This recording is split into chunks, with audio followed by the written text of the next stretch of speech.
Ассаламу алейкум, урматтуу Ылдам Коркуналдын катнашчылары жана күйөрмандары жана көрөрмандары, амансыздарбы? Сиздер менен мен Талай Абдыкадыров, андыктан биздин каналыбызга сабай биз менен бирге болуп туруңуздар. Бүгүн мен Гелогородок кичи районунда турган учурум. Бул жерде негизинен могу алдында турган Nexia унасы сатылат деп жолдун четинде турат. Мен сиздерге бул Nexia унасын сизге жакшылап көрсөтүп берейин. Негизинен ээсине чалсам номерин албады. YouTube'га чыгарып коеюн деп чечтим. Эгер Nexia унасын сүйүүчүлөр болсо, ушу номерлерге кайрылсаңыздар болот. Негизинен өзүңүздөр көрдүңүздөр, сыртқы свети күмүш түстүү болуп жалтырап турат. Негизинен кичине чаң басканына байланыштуу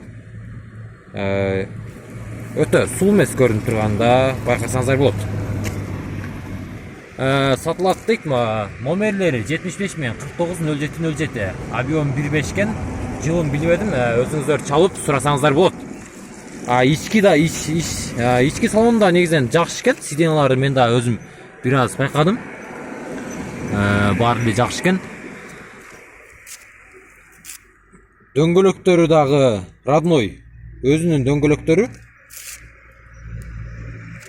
Могу арткы дөңгөлөгүндө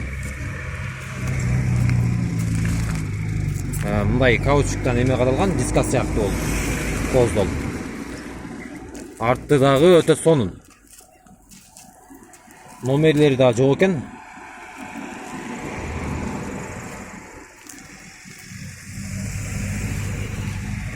Эгер Nexia уналарын таппай жүргөн, сатып алам дегендер болсо, ушул номерге кайрылыңыздар. Бул азыр учурда мына Гелогородок кичи районуна кирип кетип аткандан көпүрөдөн өтө элек жатып, жолдун сол бетине токтотулган. Кайрылсаңыздар болот. Сиздер менен мен Талай Абдыкадыров болдум. Андыктан кийинки эфирден жолукканча саламатта туруңуздар.